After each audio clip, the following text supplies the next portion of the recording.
گندے لوگ، خبیث لوگ، ناپاک کام کرنے والے، ناپاک باتیں کرنے والے، یہ آپسی میں ایک دوسرے کے ساتھ اٹھتے بیٹھتے رہتے ہیں، اور پاکیزہ باتیں کرنے والے ایک دوسرے کی صحبت اختیار کرتے ہیں۔ یہ طیبی من القول، یہ بڑی اہم چیز ہے، پاکیزہ بات کرنا، عمل بھی پاکیزہ ہو اور بات بھی۔ اب ہوتا یہ ہے معاشرے میں کہ عام طور پہ ایک جو بگڑا ہوا معاشرہ، اگر ہم اس کی تصویر اپنے ذہن میں لے کر آئیں تو خبیث باتوں کی بہتات نظر آتی ہے، آنسلاٹ نظر آتی ہے۔ پہلے تو انسان کی زبانیں ہوا کرتی تھیں جو گندی باتیں کہا کرتی تھیں، اس کے بعد انسان نے لکھنا سیکھا تو قلم بھی سمجھیں کہ زبان کا ایکسٹینشن بن گیا، جو زبان سے نہیں کہہ سکتے وہ قلم کے ذریعے لکھ دیا۔ اب کیا ہو رہا ہے، آپ دیکھیں کہ بات کی ریچ پھیل رہی ہے نا، زبان سے جب بات کہی جائے گی تو وہ تو چند لوگ ہی سنیں گے جو اس وقت وہاں اس شخص کے ارد گرد موجود ہیں، اور جو دور ہیں وہ تو نہیں سنیں گے۔ لیکن جب قلم ایجاد ہو گیا تو قلم سے پھر دونوں چیزیں پھیلنی شروع ہو گئیں، یعنی کہ طیبی من القول کی ریچ بھی زیادہ ہو گئی، اچھی بات بھی دور تک پہنچائی جانے لگ گئی، اور خبیث بات بھی دور تک پہنچائی جانے لگ گئی۔ دونوں ہی چیزوں میں سہولت ہو جاتی ہے نا۔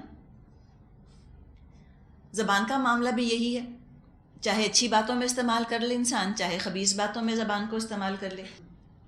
پھر قلم ایجاد ہوا، اس کا بھی دائرہ بڑھا، اس کے بعد مزید سائنس نے ترقی کی تو آج ہم دیکھتے ہیں کہ ٹیلی ویژن ہے، الیکٹرانک میڈیا ہے، اور اب تو چھاپے خانے بن گئے، پرنٹ میڈیا آ گیا، اور پھر اس کے بعد ویڈیوز بننے لگ گئے، پھر انٹرنیٹ آ گیا، پھر کمپیوٹر، مثال کے طور پہ ساری چیزیں۔ اور لیٹسٹ چیز جس کا کہ اضافہ ہوا ہے وہ ہے سیل فون کے اندر ٹیکسٹ میسیجز بھیج دینا۔ ایک بات تیزی کے ساتھ پوری دنیا میں پھیل جاتی ہے، چاہے اچھی چاہے بری۔ تو کیوں نہ ہم اپنے آپ کو ان لوگوں کے اندر شامل کر لیں جو مقصد زندگی کا بنا لیں ہدایت۔ پہلے تو ہم نے اپنا مقصد فکس کر لیا، ہمیں ہدایت والا ہونا ہے خود بھی، اور دوسروں کو بھی ہدایت دینے کی کوشش کرنی ہے۔ ایک دفعہ ہم نے یہ ڈیسائیڈ کر لیا کہ ہمیں کرنا کیا ہے، اب نیکسٹ سٹیپ یہ ہوگا کہ ہم طیبی من القول کو فروغ دیں، ہم پاکیزہ باتوں کو پروموٹ کریں۔ پاکیزہ باتوں کو کس طرح پروموٹ کیا جائے گا؟ اپنی زبان کو، اپنے قلم کو، اپنے کمپیوٹر کو، اپنے سیل فون کو پاکیزہ باتوں کے لیے استعمال کیا جائے، اور لوگوں کے اندر بھی اس کی اویئرنیس پھیلائی جائے، ان کو بھی اس کے بارے میں محتاط کیا جائے، اور ان کو روشناس کروایا جائے اس چیز سے کہ دیکھو یہ گندی باتیں، یہ تو گناہ ہیں۔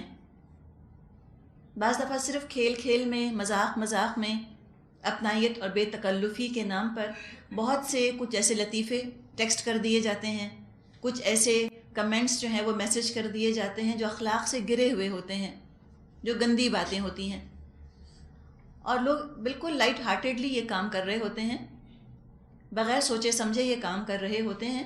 ہو سکتا ہے کہ ان کو اندازہ نہ ہو کہ ہم یہ کام جو کر رہے ہیں یہ درست نہیں۔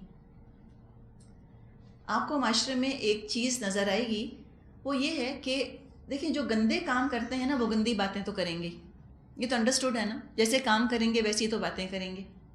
ایک اور جو ایک سمجھے کہ ہم کو پیراڈاکس نظر آتا ہے، ایک جو عجیب سا اختلاف نظر آتا ہے، وہ نظر آتا ہے نیک کام کرنے والوں میں۔ کچھ ایسے لوگ بھی ہیں معاشرے میں جو کام تو اچھے کرتے ہیں، کام نیک کرتے ہیں، لیکن گندی بات کرنے کو برا نہیں سمجھتے۔ وہ ریلیکسیشن کے طور پہ، انٹرٹینمنٹ کے طور پہ، لائٹ ہارٹیڈلی مذاق کے طور پہ گندی بات یا گندا لطیفہ یا کوئی گندا پیغام پاس آن کر دیتے ہیں۔ ان کا عمل گندا نہیں ہوتا، عمل خبیث نہیں ہے، لیکن بات بعض دفعہ خبیث نکل جاتی ہے، صرف اس لیے نکل جاتی ہے کہ انہوں نے اس چیز کو گناہ نہ سمجھا، برا نہ سمجھا۔ کوئی کہیں کو لطیفہ سنا، آگے بیان کر دیا، کیا پتہ وہ خبیث ہو، گندا ہو، اخلاق سے گرا ہوا ہو، یا ان کے سیل فون کے اوپر کوئی کسی نے میسج بھیجا، کوئی گندی بات بھیجی، کوئی کمنٹ یا کوئی چیز، وہ انہوں نے آگے کتنے لوگوں کو ٹیکسٹ کر دیا، کتنے لوگوں کو میسج کر دیا، تو برائی اس طرح پھیلتی چلی جاتی ہے، پھیلنا شروع ہو جاتی ہے۔ اور جو بات انسان پڑھ لیتا ہے، جو بات انسان سن لیتا ہے، اس کے دماغ پر دیر تک اس کا اثر رہتا ہے. تو ان چیزوں کا آنسلاٹ، ان کا زور کم کرنے کی ضرورت ہے. اور وہ اسی طرح ہم کر سکتے ہیں کہ جو یہ کام کر رہے ہیں وہ اویئرنیس ان کو دی جائے، ان کو بتایا جائے کہ دیکھو یہ اچھا نہیں ہے، ایسے نہ کرو، اور خود انسان اس چیز کے اندر حصہ نہ لے. اور جب چاروں طرف ہم دیکھیں اتنا کچھ اخلاق بگاڑنے والی چیزیں موجود ہیں، گندی باتیں موجود ہیں، تو جس کی اپنی فطرت کے اندر پاکیزگی ہوگی وہ یقیناً اس کاٹ کباڑ میں سے، اس گندگی کے ڈھیر میں سے پاکیزہ بات کوئی نہ کوئی خیر ڈھونڈ لے گا. ایسا نہیں ہے آج کہ باتیں صرف گندی ہوں اور صرف خبیث ہوں. جہاں اچھی باتیں ہیں وہاں خبیث باتیں بھی ہیں، جہاں گندی باتیں ہیں وہاں اچھی باتیں بھی یقیناً موجود ہیں. کوئی یہ نہیں کہہ سکتا کہ ہمیں تو اچھی بات اب سننے کو ملتی ہی نہیں. ایک زمانہ تھا جب الیکٹرانک میڈیا پر اچھی باتیں ڈھونڈے سے بھی نہ ملتی تھیں انسان کو. آج آپ دیکھیں اتنے سارے ٹیلی ویژن کے چینلز ہیں، آپ چاہیں تو کوئی دین کی بات سن لیں، کوئی اچھی بات سن لیں، کوئی قدرت کی بات سن لیں، کوئی فطرت کی بات سن لیں، کوئی نیشنل جغرافک دیکھ لیں، آپ سائنس چینل دیکھ لیں. یعنی بہت کچھ ہے نا، بہت سی اچھی باتیں بھی آج الحمدللہ اویلیبل ہیں.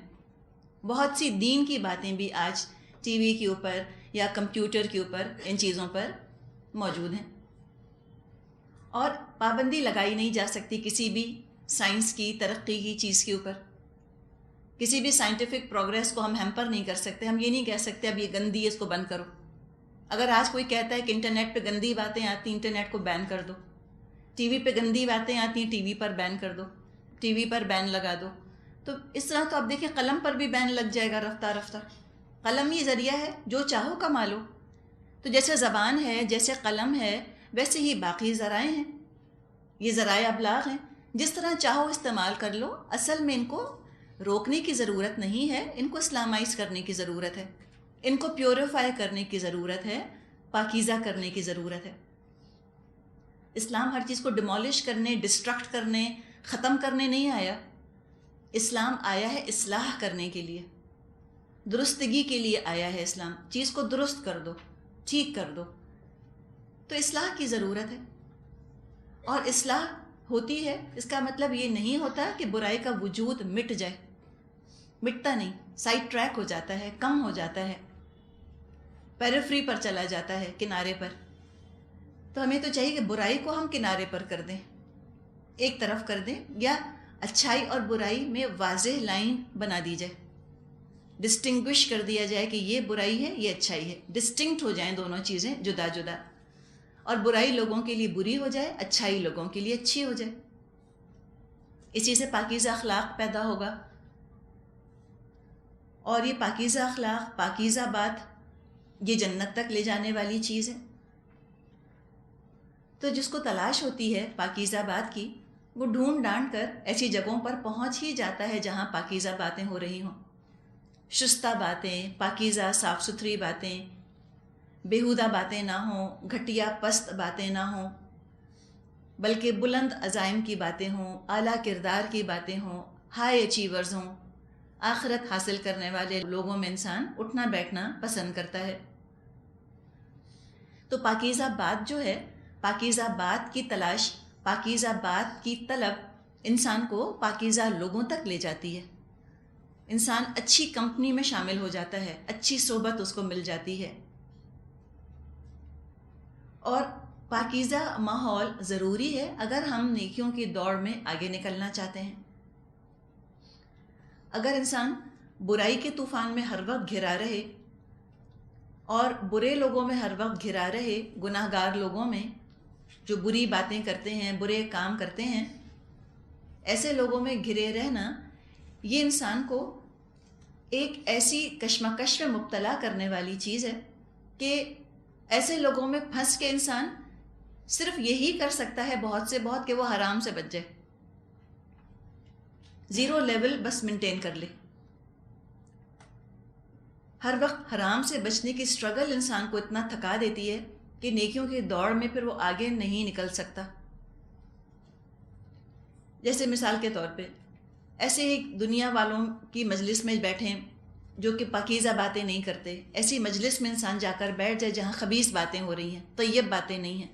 خبیث سے مراد غیبت ہے، تمسخر ہے، کوئی فحاشی کی باتیں ہیں، اور فحاشی کو عین کول سمجھ لینا یا فیشن سمجھ لینا، ان تھنگ سمجھ لینا. یہ تو آپ کو طریقہ ملے گا شیطان کا کہ گندی گندی باتوں پر لیبل بڑے پیارے پیارے لگا دیتا ہے، لیبل بڑے خوبصورت لگا دیتا ہے وہ، لیکن لیبل کے لگ جانے سے چیز کی حقیقت تو نہیں بدلتی. تو اگر کسی ایسی مجلس میں انسان گیا ہوا ہے جہاں پہ غیبت ہو رہی ہے، طنز ہے یا تمسخر کیا جا رہا ہے، مذاق اڑایا جا رہا ہے کسی کا، وہاں بیٹھ کر انسان اگر ان باتوں سے بچ جائے تو لگتا ہے بڑا جہاد کر لیا، کہ ہم خود تو کم از کم حصے دار نہ بنے، ہم نے تو نہ حصہ لیا ان باتوں کے اندر، ہم نے تو سبجیکٹ کو اوائڈ کر دیا. حالانکہ یہ تو زیرو لیول ہے. اور اس طرح انسان سمجھنے لگتا ہے کہ میں نے بڑا جہاد کیا اور میں نے کافی کچھ کر لیا جو مجھ کو کرنا چاہیے تھا. انسان کمپلیسنٹ ہونے لگتا ہے، سمجھتا ہے بہت ہو گیا، کہ کم از کم حرام میں تو میں انڈلج نہ ہوا. حالانکہ حرام سے بچنا تو کمپلسری ہے، ہمارے اوپر لازمی ہے. ہمیں تو نیکیوں میں دوڑ لگانی ہے، آگے نکلنا ہے. اور جب نیک لوگوں میں انسان بیٹھتا ہے پھر وہ فاستبقوا الخیرات میں شامل ہو جاتا ہے، دوڑ لگانے والا نیکیوں کی طرف. اس کو بہت سے موقع ملتے ہیں، بہت سے ایسے راستے اس کے سامنے کھلتے ہیں کہ جہاں پہ وہ نیکیوں کی دوڑ میں آگے بڑھ سکے اور اونچے اونچے اعمال کر سکے. تب زیرو لیول پہ نہیں رہتا، اٹھتا ہے اوپر، آگے بڑھتا ہے. اچھا یہ بھی کر لیں، اچھا چلو یوں بھی کر لیں. تو عمل صالح اور پاکیزہ بات یہ ساتھ ساتھ رہنے والی چیزیں ہیں. اللہ تعالیٰ نے فرمایا ہے سورۃ فاطر میں، الیہ یصعد الکلمۃ الطیب والعمل الصالح یرفعہ. اللہ کے ہاں جو چیز اوپر چڑھتی ہے وہ پاکیزہ قول ہے، اور عمل صالح اس کو اوپر چڑھاتا ہے. پاکیزہ قول سن کر طلب پیدا ہوتی ہے کہ اچھا ہم بھی یہ کریں. اگر آپ کسی کی باتیں سنیں کہ فلاں شخص ایسی نیکی کرتا ہے یا مہینے میں وہ قرآن ختم کرتا ہے، یہ بات آپ کے کان پہ پڑی، دل میں طلب پیدا ہوتی ہے نا کہ ہم بھی کریں. کسی کے بارے میں پتہ چلتا ہے کہ وہ مہینے میں 3 روزے رکھتے ہیں، دل میں طلب پیدا ہوتی ہے ہم بھی کریں. ابھی جیسے ہم نے ذوالحج کے بارے میں بات کی کہ پہلے 9 دن کے روزے رکھنا، پہلی تاریخ سے 9 تاریخ تک ذوالحج میں روزے رکھنا بہت نیکی کا اجر کا کام ہے. دل چاہے گا ہمارا کہ ہم کریں. تو پاکیزہ بات پاکیزہ عمل کا بیج ہے سمجھیے. تو انسان ضرور کوشش کرے کہ پاکیزہ باتوں سے اپنے آپ کو گھیر کر رکھے. اگر صحبت ایسی ملتی ہے الحمدللہ، لیکن اگر معاشرہ بگڑا ہے یا اپنی ابھی تک ریچ نہیں ہوئی ایسے نیک لوگوں کی صحبت میں، ان کے ساتھ اٹھنا بیٹھنا نہیں ہے تو بھی کوئی بات نہیں. بہت سی پاکیزہ باتیں ہم کو قلم کے ذریعے محفوظ ملیں گی کتابوں کے اندر، تو پڑھیں ان کی پاکیزہ باتوں کو. نبی اکرم صلی اللہ علیہ وسلم کی احادیث پڑھیے، صحابہ کی عبادت کا حال ہم پڑھ سکتے ہیں، تابعین کی عبادت کا حال پڑھیں، خود بھی جوش انسپریشن پیدا ہوتا ہے کہ ہم بھی یہ سارے کام کریں، دل چاہتا ہے کرنے کا. تو طیب قول طیب عمل کا آغاز ہے. سعید بن مسیب رحمۃ اللہ علیہ یہ ابو ہریرہ رضی اللہ عنہ کے داماد تھے. ان کی عبادت کا، ان کے زہد کا حال یہ تھا کہ 40 سال تک کوئی اذان ایسی نہ ہوئی جو انہوں نے مسجد میں نہ سنی ہو. 40 سال نماز پڑھنا تو بات کی بات ہے، اذان بھی جب ہو رہی ہوتی تھی مسجد میں موجود ہوتے تھے. کثرت سے روزے رکھا کرتے تھے. عمر میں 40 دفعہ حج کیا. اور یہ آج کل کے طرح کا حج نہیں کہ بس یوں جہاز میں بیٹھے اور وہاں پہنچ گئے. بڑا مشکل مرحلہ ہوا کرتا تھا. اور کبھی کسی امیر کا کوئی انعام قبول نہ کیا، یعنی کبھی کسی کے پریشر میں نہ آئے. عروہ بن زبیر رضی اللہ عنہ یہ عائشہ رضی اللہ عنہا کے بھانجے ہیں. کثرت سے روزے رکھا کرتے تھے اور روزے ہی کی حالت میں انہوں نے وفات پائی. ہر روز چوتھائی قرآن کی تلاوت کرتے تھے. ہم روز ربع بھی پڑھنے کا ٹائم نکال لیں تو ہم سمجھتے ہیں کہ ہم نے بڑا کام کر لیا. ربع پارہ بھی ہم پڑھ لیں تو بڑی چیز لگتی ہے. یہ ربع قرآن پڑھ لیا کرتے تھے، 4 دن میں قرآن ختم کرتے تھے، اور تہجد میں بھی قرآن پڑھتے تھے. یہ معمول صرف اس وقت ان کا قضا ہوا کہ جب ایک بیماری کی وجہ سے ان کی ٹانگ کاٹی گئی تو ان کا یہ معمول نہ ہو سکا۔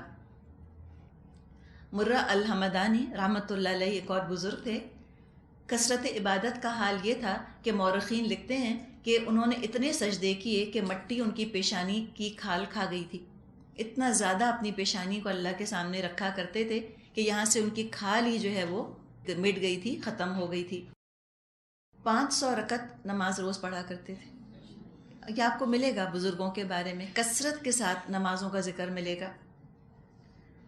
شاید کسی کو سن کر خیال ہے کہ ہاں کچھ اور کرنے کو ہوتا ہی نہیں ہوگا، اب پڑھنے بیٹھے قرآن عبادت کرنے، نہیں، غلط خیال ہے کسی کا۔ کسی اسکیپٹک کے دماغ میں اگر یہ خیال آئے کہ وہ کچھ اور نہیں کرتے تھے، غلط خیال ہے، سب کرتے تھے۔ شادی بیاہ بھی کیا، کاروبار بھی کیا، خاندان بھی نبھائے، سبھی کام کیا اور ساتھ ساتھ یہ بھی کیا، تو وقت کیسے ملتا تھا؟ کیوں وقت ملتا تھا ان کو جو ہمیں وقت نہیں ملتا؟ ٹائم ضائع نہیں کرتے تھے نا۔ اللہ وقت میں برکت ڈال دیتا ہے۔ طیب چیز یاد رکھیے، پاکیزہ چیز، حلال چیز جو ہوتی ہے وہ برکت کا سبب ہوتی ہے، اور اس تھوڑی چیز کے اندر بھی برکت بہت ہو جاتی ہے، وقت بہت نکال آتا ہے۔ تو ان کی زندگی طیب قول، طیب اعمال، طیب لوگوں میں گزرتی تھی، تو بڑی برکت ہوا کرتی تھی ان کے وقت کے اندر۔ آج بھی تجربہ کر کے دیکھ لیجئے، لغ باتوں کو، خبیث باتوں کو، خبیث اعمال کو، خبیث جگہوں کو زندگی سے نکالیے، اور اس کی جگہ طیب جگہیں، طیب اعمال، طیب باتیں، طیب کام کرنا شروع کیجئے۔ آپ کو بھی انشاءاللہ تعالیٰ اپنی زندگی کے اندر برکت محسوس ہوگی، یقیناً۔ آگے ذکر آ رہا ہے حج کا، اور اس سے پہلے چند اعمال کا ذکر آ رہا ہے کافروں کے۔ آیت نمبر 25 فرمایا، ان الذين كفروا ويصدون عن سبيل الله والمسجد الحرام الذي جعلناه للناس سواء العاكف فيه والباد، جن لوگوں نے کفر کیا اور جو آج اللہ کے راستے سے روک رہے ہیں اور اس مسجد حرام کی زیارت میں مانے ہیں جسے ہم نے سب لوگوں کے لیے بنایا ہے، جس میں مقامی باشندوں اور باہر سے آنے والوں کے حقوق برابر ہیں، یعنی ان کی روش سزا کی مستحق ہے۔ اب کفر کیا انہوں نے پاکیزہ ترین بات کا۔ کس چیز کا کفر کیا؟ پاکیزہ ترین کلام کو ماننے سے انکار کر دیا، اللہ کے کلام کو ماننے سے انکار کر دیا۔ الصادق الامین، ان کی اطاعت گوارا نہ کی، الٹا دشمنی پر اتر آئے، خود بھی ایمان نہیں لاتے تھے اور دوسروں کو بھی روکتے تھے، کہتے تھے اس شخص کی بات مت سنو۔ سارے عرب سے لوگ مکے آ کر مسجد حرام میں بیت اللہ کا طواف کرتے تھے، حج اور عمرہ کرتے تھے، لیکن پاکیزہ ترین جو لوگ تھے نبی اکرم صلی اللہ علیہ وسلم کے صحابہ، اور خود نبی اکرم صلی اللہ علیہ وسلم، پاکیزہ ترین لوگوں کو روک دیا، نہ آنے دیا ان کو مسجد حرام میں۔ نہ صرف مسجد حرام نہ آنے دیا بلکہ پورے حرم کے علاقے ہی میں ان کو داخل نہ ہونے دیا، حدود حرم میں داخل ہونے سے روک دیا۔ اب اس کا ذکر کیا گیا ہے۔ یہ جو مسجد حرام یہاں پر لفظ ہے، کچھ لوگوں نے صرف اس سے مراد وہ مسجد لی ہے جو خانہ کعبہ کے ارد گرد بنی ہوئی ہے، اور کچھ نے مسجد حرام سے پورا مکہ مراد لیا ہے، حدود حرم۔ اور دیکھا جائے تو حدود حرم والی بات زیادہ دل کو لگتی ہے، اس لیے کہ کفار نے حدود حرم ہی میں مسلمانوں کا داخلہ منع کر دیا تھا، ان کو داخل نہ ہونے دیتے تھے۔ اس کے بارے میں فرمایا کہ یہ وہ جگہ ہے جہاں مقامی باشندوں اور باہر سے آنے والوں کے حقوق برابر ہیں۔ اس سے مطلب یہ ہے کہ حرم وہ جگہ ہے، اور حرم کے بھی وہ حصے، حرم کے وہ حصے جو حج کے ارکان ادا کرنے میں استعمال ہوتے ہیں، اس پر سب کا حق برابر ہے، سارے مسلمانوں کا حق برابر ہے اس کے اوپر۔ مثلا صفا اور مروہ، منی، عرفات کا میدان، مزدلفہ کا میدان، خانہ کعبہ کا صحن، اور وہ مسجد جو کہ خانہ کعبہ کے ارد گرد بنی ہوئی ہے، یہ سب زمین دنیا بھر کے مسلمانوں کے لیے وقف عام ہے۔ یہ وقف کی زمین ہے، اس پر کسی کا حق نہیں کسی کی ملکیت نہیں ہو سکتی یہ زمین، نہ پہلے کبھی کسی کی ملکیت ہوئی ہے اور نہ بعد میں کبھی ہو سکتی ہے۔ تو یہاں جو ذکر کیا گیا کہ اس زمین پر سب کا حق برابر ہے، مراد ہے وہ حصے جہاں پر عمرہ یا حج کی رسومات ادا کی جاتی ہیں ان کا ذکر ہے۔ جہاں تک مکے کے مکانات کا ذکر ہے ان پر تو سب کا حق برابر نہیں، یہ نہیں کر سکتے کہ ان مکانات کی ملکیت میں سب شریک ہو جائیں، کہ جس کا دل چاہے کسی کے گھر میں داخل ہو کر رہنا شروع کر دے، یہ نہیں ہو سکتا۔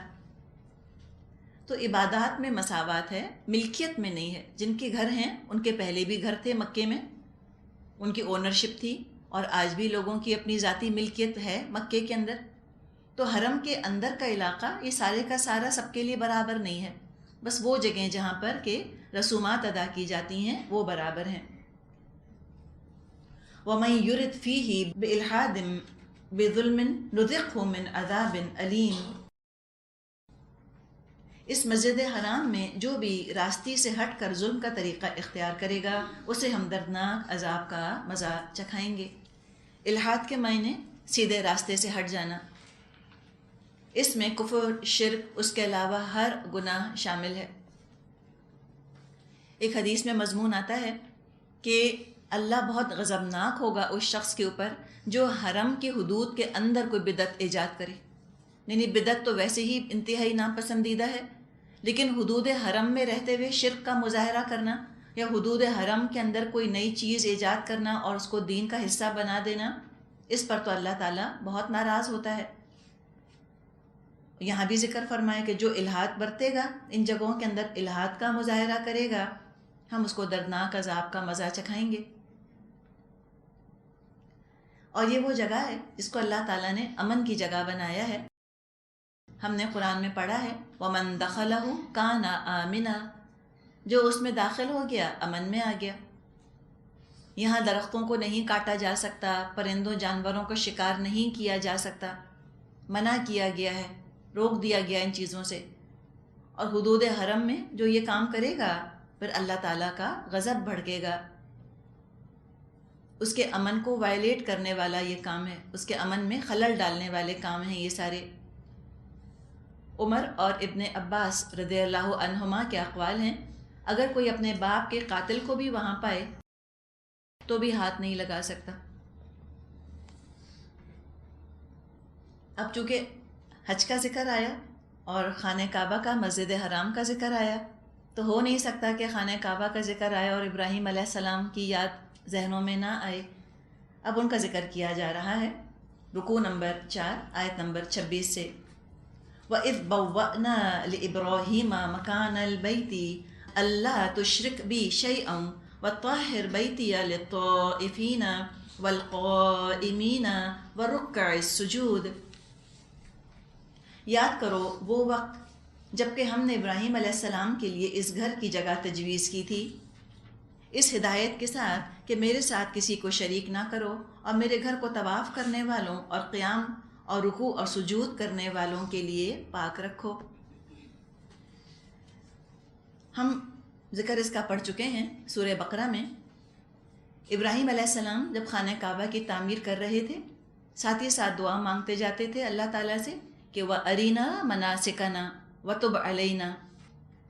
سورہ بقرہ آیت 128 میں یہ مضمون آتا ہے کہ دعا کی انہوں نے کہ اللہ ہمیں اپنے عبادت کے طریقے بتا اور ہماری کوتاہیوں سے درگزر فرما، اور اللہ تعالیٰ سے دعا کی کہ اللہ تو ہماری عبادت قبول فرما۔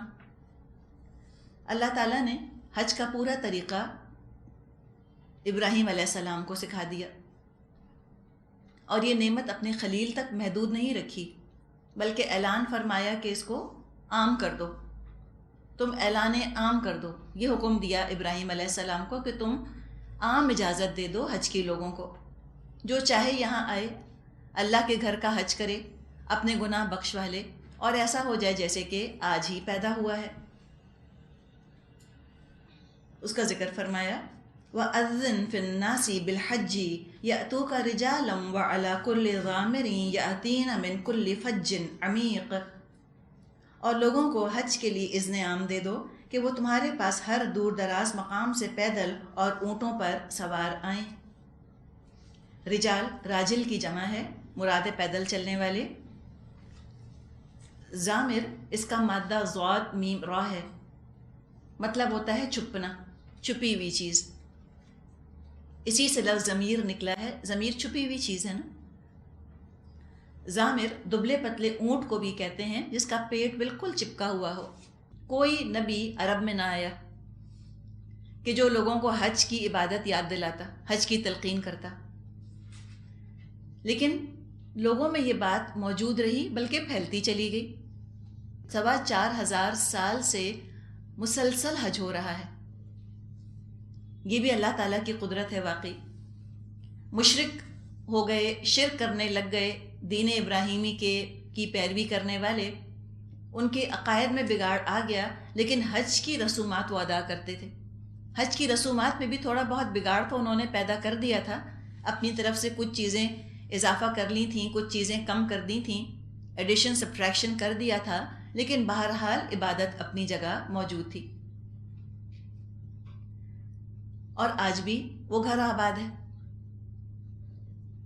اور لوگ ہر طرف سے پہنچتے ہیں، زمینی راستوں سے، آسمان کے راستوں سے، سمندروں کے راستوں سے لاکھوں لوگ ہر سال جمع ہو جاتے ہیں. یہ سلسلہ رکا ہی نہیں، الا ماشاء اللہ شاید ہی کوئی 1 آدھ سال ایسا گزرا ہے اسلامی تاریخ میں جس سال کے حج نہ ہوا، ورنہ 2,500 سال پہلے حج ہو رہا تھا نبی اکرم صلی اللہ علیہ وسلم سے، اور آپ کو دنیا سے گئے 1400 سال ہو گئے.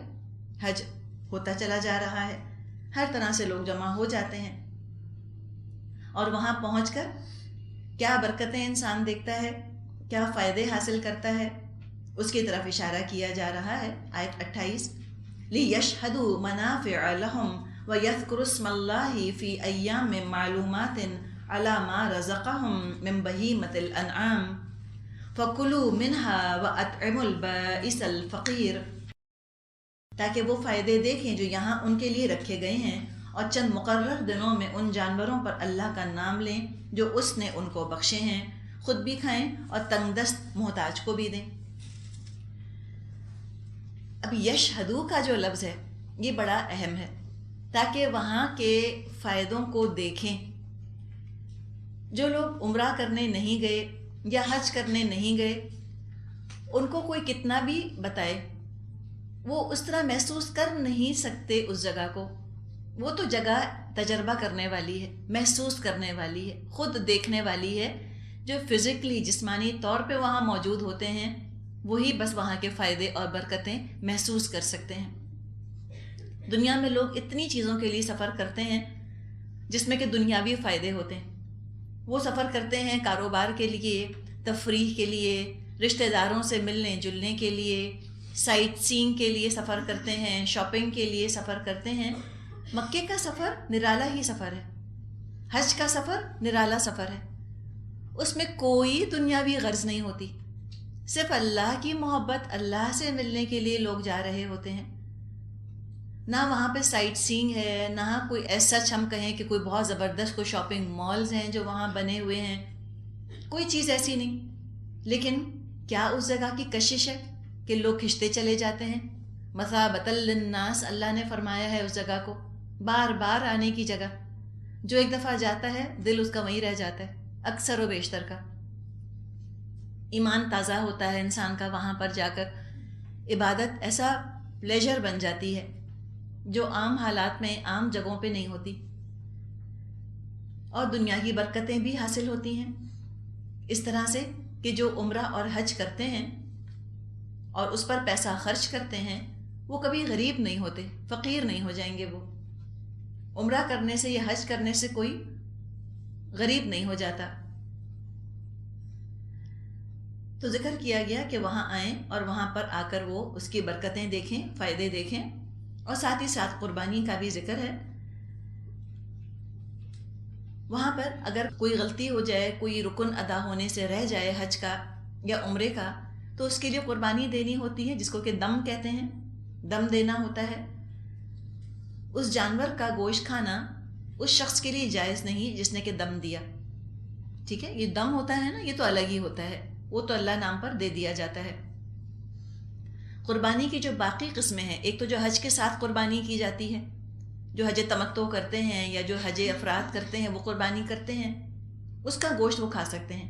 تو دم کے جانور کا گوشت نہیں کھایا جا سکتا جو غلطی کے کفارے کے طور پہ دیا گیا. اور جو باقی قربانی ہوتی ہے حج میں، آج کل تو خیر وہ اویلیبل نہیں نا، قربانی کا تو سٹیکر مل جاتا ہے، اور قربانی جو ہے وہ سلاٹر ہاؤسز میں ہو جاتی ہے، لوگ اپنے ہاتھ سے نہیں کرتے، اس لیے کہ تعداد بہت زیادہ ہو گئی ہے لوگوں کی.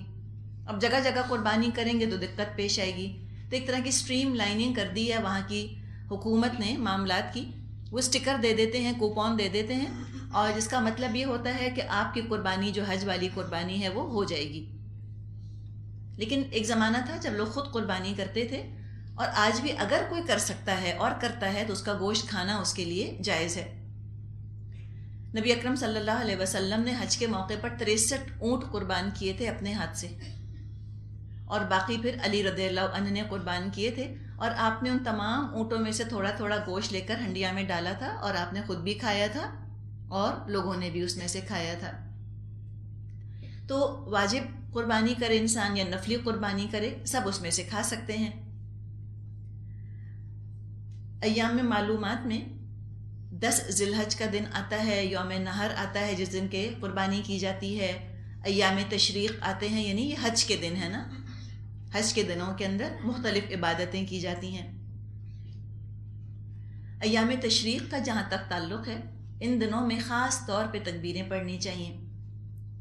اللہ اکبر، اللہ اکبر، لا الہ الا اللہ واللہ اکبر، اللہ اکبر وللہ الحمد.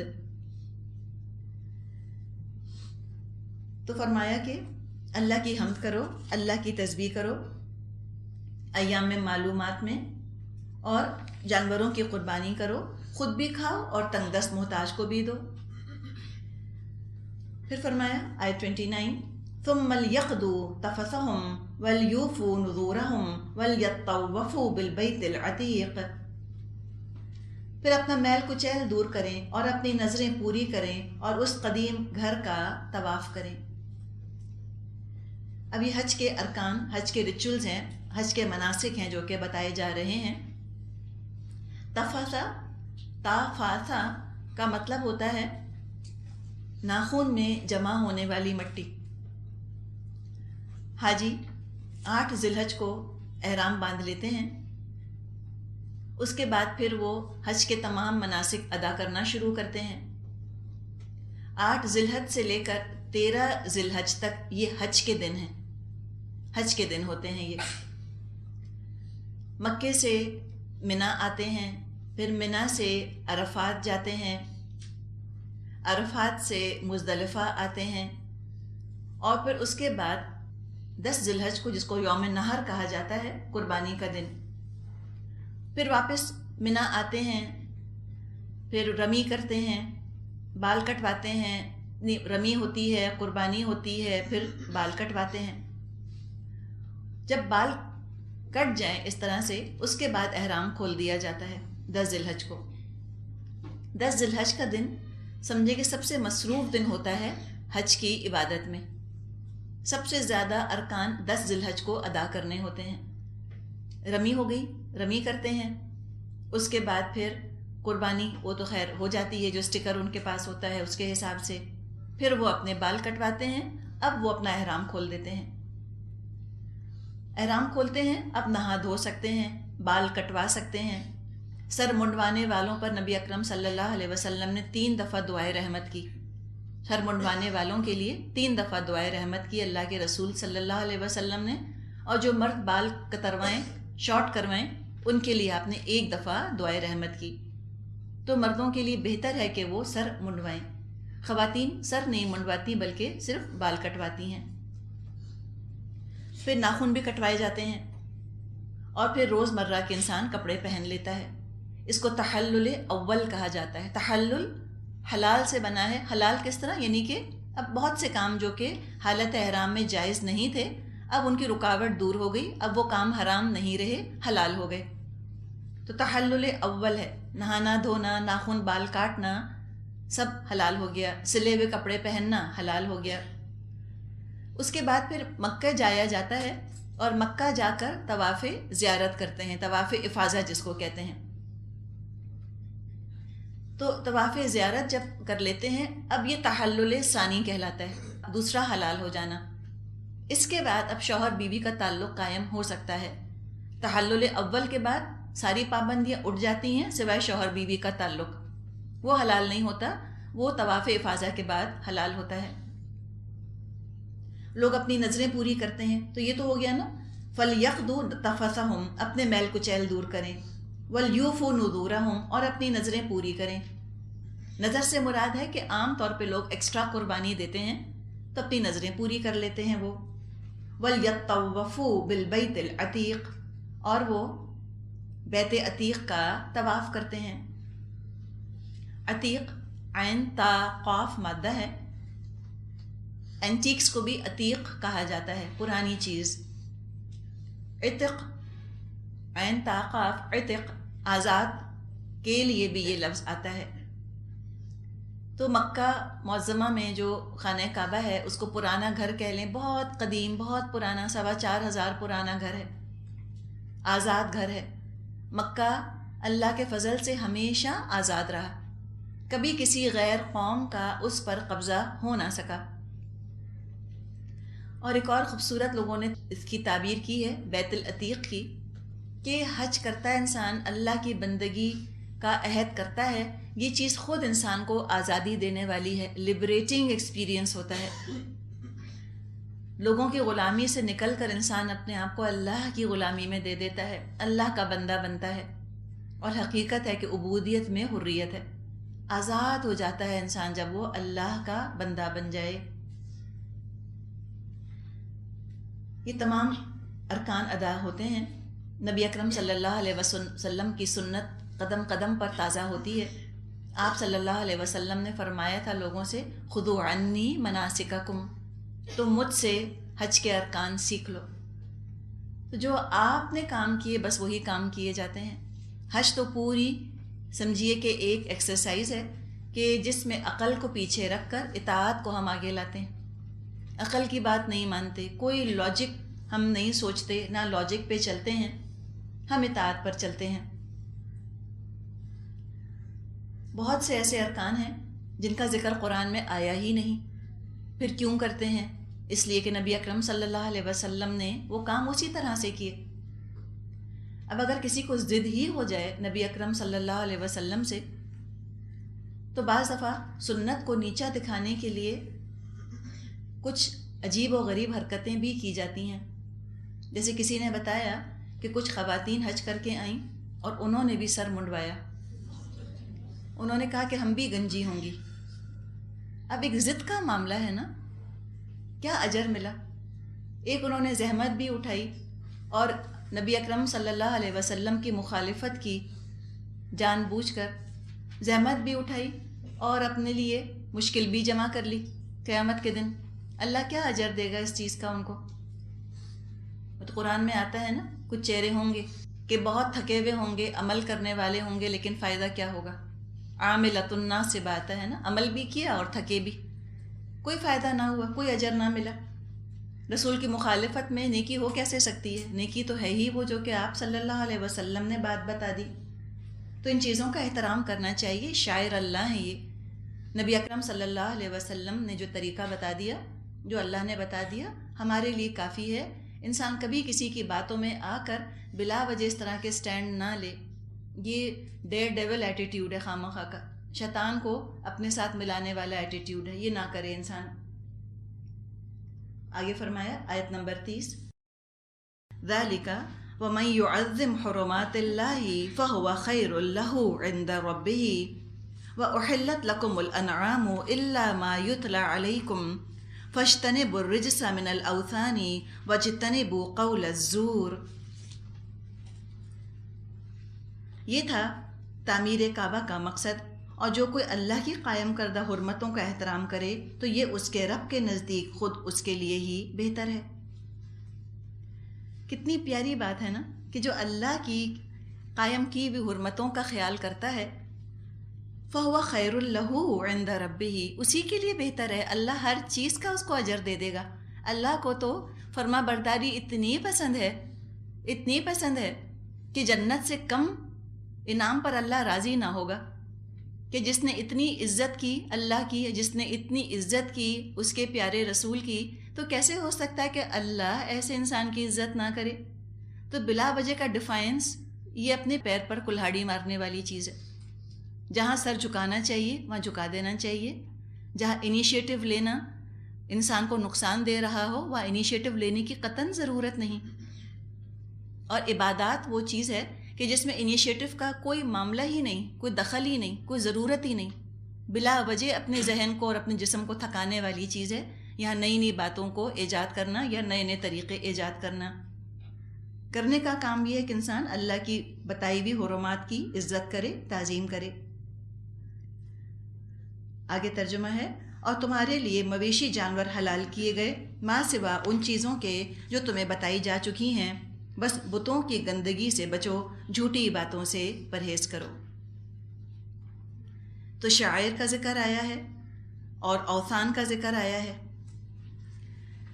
شاعر شعیرہ کی جمع ہے، آئیڈینٹیفیکیشن سمبل۔ قربانی کے جانوروں کو شاعر اللہ کہا گیا، صفا مروہ کو بھی سورہ بقرہ میں شاعر اللہ کہا گیا۔ جس کو اللہ سے محبت ہوگی اس کو ہر چیز سے محبت ہوگی جس کا تعلق اللہ کی ذات سے، اللہ کی اطاعت سے ہے۔ تو اللہ سے محبت ہم کریں، اس کے ساتھ کسی کو شریک نہ کریں، اور اللہ کے ساتھ شریک نہ کرنے میں یہ چیز بھی شامل ہے کہ اللہ نے جس چیز کو حرمت نہیں دی، اللہ نے جس چیز کو شاعر اللہ میں شمار نہیں کیا، ہم بھی ان چیزوں کو شمار نہ کریں۔ اپنی مرضی سے انسان شاعر اللہ کے ساتھ مزید چیزوں کو یا مزید جگہوں کو حرمت کا درجہ، ہولینس کا درجہ نہیں دے سکتا۔ مثال کے طور پہ خانہ کعبہ شاعر اللہ میں شامل ہے، اس کا ہم طواف کرتے ہیں، 7 دفعہ اس کے گرد گھومتے ہیں۔ اب اس عمل کو بنیاد بنا کر کوئی کہے کہ فلاں مزار پر جا کر اس کا طواف کر لو، اس کا بھی اجر ملے گا، تو یہ کیا بن جائے گا؟ یہ فرق ہے شعیرہ اور وثن میں۔ یہ وثن بن جائے گا، جو اوثان کا لفظ استعمال کیا گیا ہے نا، وَجِتَّنِبُوا الرِّجْسَ مِنَ الْأَوْثَانِ، اب وہ مزار جو ہے یہ وثن بن گیا، اس سے بچنے کو ہم سے کہا گیا ہے۔ تو شعیرہ اور وثن کیا فرق ہے؟ شعیرہ وہ جگہ جو کہ اللہ نے محترم قرار دے دی، اللہ کے رسول نے محترم قرار دے دی، اور ہم کو تو رول پتہ ہے ہی کہ من یطع الرسول فقد اطاع اللہ، جس نے رسول کی اطاعت کی اس نے تو تحقیق اللہ کی اطاعت کی۔ تو شعیرہ ان کا احترام یہ عین عبادت، اللہ کے احترام کے ساتھ یہ چیز اٹیچڈ ہے۔ جو اوثان لفظ استعمال ہوا ہے یہ وثن کی جمع ہے، واو ثا نون۔ وثن کسی بت کو نہیں کہتے۔ دیکھیے 3 الفاظ ہم نے پڑھے ہیں اب تک، 2 ہم نے پڑھے تھے سورہ انبیاء میں، 1 یہاں پڑھ رہے ہیں۔ سورہ انبیاء میں ہم نے پڑھے تھے تماثیل اور اصنام، یعنی اسٹیچوز اینڈ آئیڈلس، یہ کسی نہ کسی شکل میں موجود ہوتے ہیں، کوئی شکل ہوتی ہے نا۔ جیسے تماثیل کے بارے میں ہم نے بات کی تھی کہ کوئی درخت کی شکل بنی ہے یا کسی جانور کی شکل بنی ہے، شبیہ بنی ہے، اس کو ہم تماثیل کہیں گے۔ اور اصنام یہ تو ہوتے ہی بت ہیں، باقاعدہ بت جو بنائے جاتے ہیں۔ وثن جو ہے، وثن کوئی بت یا کوئی شکل نہیں ہوتی، ضروری نہیں ہے کہ وثن کسی کی شکل ہو، کوئی درخت کی شکل ہو یا کسی انسان کی شکل بنائی گئی ہو، بلکہ ہر وہ جگہ جو ڈیڈیکیٹ ہو جائے، جس کی سینکٹیٹی قرار دے دی جائے، جس کو حرمت والا بنا دیا جائے، وہ جگہ وثن ہوتی ہے۔ اور یہ وثن کیا؟ لوگ جس کو باحرمت یا محترم قرار دے دیں اپنی مرضی سے، اللہ رسول کی طرف سے سرٹیفکیٹ ملے بغیر خود ہی کسی جگہ کو ڈیڈیکیٹ کر دیا، اس کے ساتھ حرمت وابستہ کر دی، اب وہ جگہ وثن بن جائے گی، چاہے وہ کوئی درخت ہو، چاہے کوئی چبوترا ہو، چاہے کوئی پتھر ہو، کچھ بھی ہو۔ تو شعیرہ اور وثن میں فرق یہ ہے، شعیرہ وہ چیز جس پر کہ اللہ کا سیل آف اپروول لگا ہوا ہے، اللہ کی طرف سے جس پر رضامندی کی مہر ثبت ہوئی ہوئی ہے، وہ ہے شعیرہ، اللہ نے بتایا کہ یہ چیز شعیرہ ہے۔ اس کی عزت کرنا، اس کا احترام کرنا، اس کو محترم سمجھنا، یہ توحید کا تقاضا ہے.